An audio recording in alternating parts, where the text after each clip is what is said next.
क्रिस्त में मेरे प्यारे विश्वासियों, मैं आप सभी को आमंत्रित करती हूँ कि हम मिलकर प्रभु के वचन पर मनन चिंतन करें। हम पढ़ेंगे सन्मति का सुसमाचार अध्याय 23 पद संख्याएं 23 से 26 तक। ढोंगी शास्त्रियों और फरीसियों, धिक्कार तुम लोगों को! तुम पुदीने, सौंफ और जीरे का दशमांश तो देते हो, किंतु न्याय, दया और ईमानदारी संहिता की मुख्य बातों की उपेक्षा करते हो। इन्हें करते रहना और उनकी भी उपेक्षा नहीं करना तुम्हारे लिए उचित था। अंधे नेताओं, तुम मच्छर छानते हो किंतु ऊंट निगल जाते हो। ढोंगी शास्त्रियों और फरीसियों, धिक्कार तुम लोगों को! तुम प्याले और थाली को बाहर से तो मांजते हो, किंतु भीतर वे लूट और असंयम से भरे हुए हो।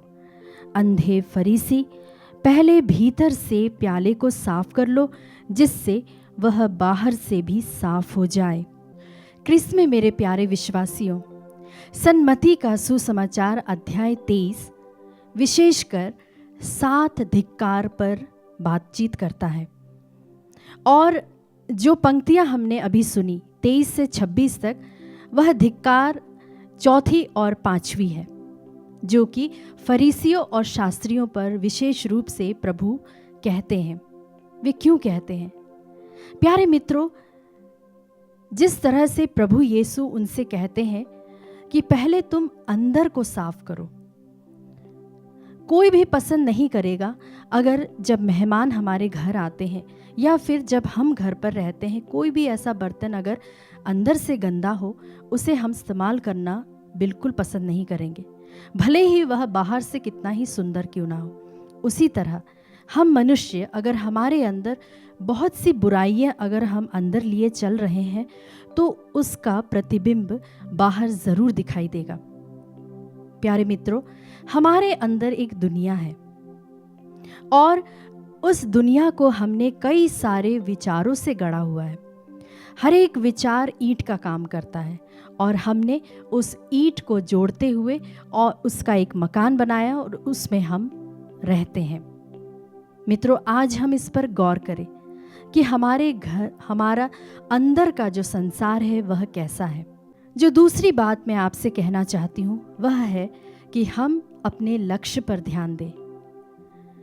अगर हमारा लक्ष्य है कि हमें उस चीज़ को प्राप्त करना है, तो उसके लिए हमें सर्वप्रथम अपने फाउंडेशन को मजबूत बनाना होगा। मित्रों, जब हम आध्यात्मिक परिप्रेक्ष्य में बात करते हैं, तो उसमें जब तक प्रेम, दया, क्षमा जो प्रभु ने हमें सिखाई है, अगर वो नहीं है, तो हम जो कुछ भी करते हैं उसका कोई मतलब नहीं रह जाएगा। प्यारे मित्रों, हम देखते हैं कि कई सारे रीति रिवाजें थी। पुराने नियम से नए नियम तक हम पढ़ते हैं, लेकिन उन सब का क्या उद्देश्य था? उसका उद्देश्य यही था कि सभी लोगों को बराबर इक्वालिटी सबको मिले। और जब ये फरीसी लोग अपने आप को ऊंचा मानने लगे, उन्होंने दूसरों का तिरस्कार करना शुरू किया, दूसरों को नीची नज़र से देखने लगे। आप एक चीज़ पर और गौर करें। आप मान लीजिए जिनके बीच रहते हैं, अगर आपको ऐसा लगता है कि वो व्यक्ति या कुछ लोग जो हैं आपको पसंद नहीं करते, भले ही आपके पास उसके लिए कोई भी सबूत नहीं होगा, लेकिन फिर भी आपको ऐसा लगता है और उसके कारण से आप खुद नकारात्मक रूप से व्यवहार करने लगते। और उसका परिणाम क्या होता है कि वाकई में हमारे नकारात्मक सोच के कारण सामने वाला भी नकारात्मक बन जाता है।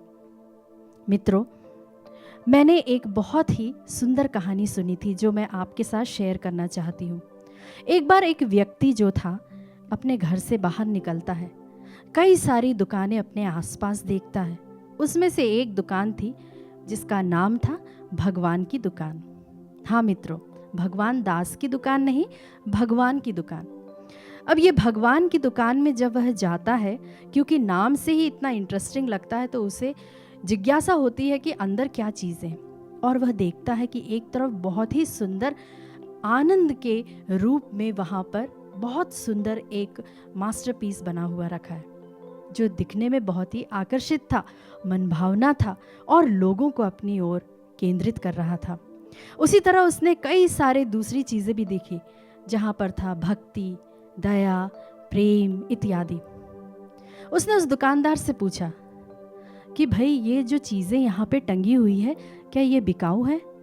उसने कहा, आप चाहें तो इसके लिए आप पैसा भी दे सकते हैं और नहीं चाहते तो आप फ्री में भी लेके जा सकते हैं। तो उसने कहा, ठीक है, मेरे घर में और भी लोग हैं, मेरे भाई बहन, पत्नी, रिश्तेदार, तो मैं 7 लोगों के लिए ये ले जाना चाहता हूँ। तो आप ऐसा कीजिए, आप 7 जो हैं इनका एक सेट बना दीजिए और आनंद, प्रेम, भक्ति, इन सभी चीज़ों को आप पैक कर दीजिए।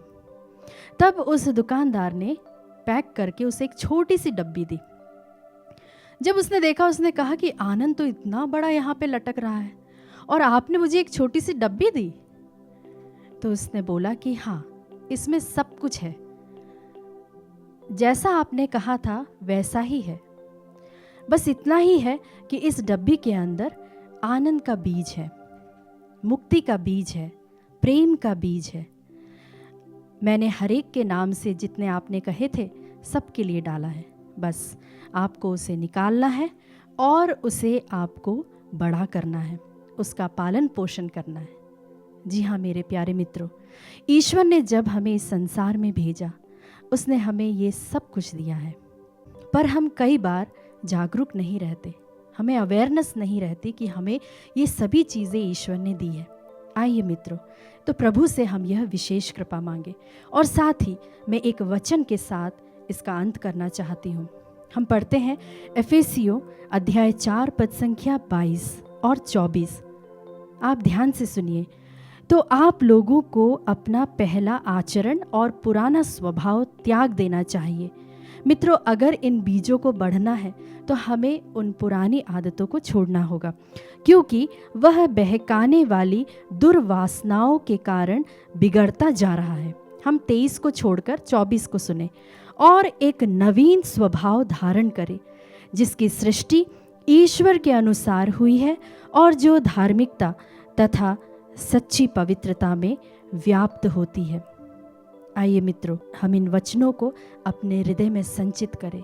प्रभु से हम विशेष कृपा मांगे कि प्रभु इन्हें हमारे जीवन में फलवंत बनाए। आमीन।